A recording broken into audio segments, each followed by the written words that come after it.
Real or AI?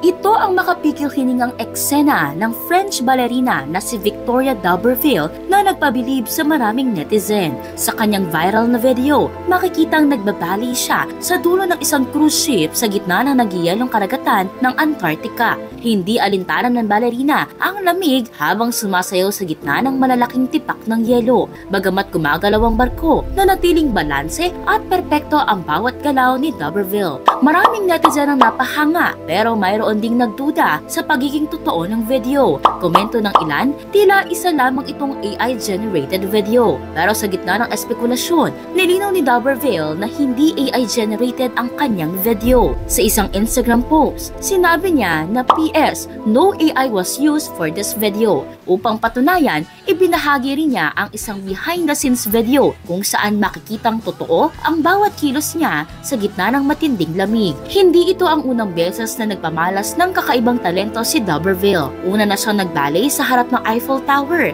at sa iba pang nakamamanghang tanawin sa mundo. Dahil dito, napabilang siya sa Forbes Europe's 30 Under 30 noong 2024. Para sa iba pang nakamamanghang storya tulad dito, mag-follow at mag-subscribe sa social media pages ng News 5.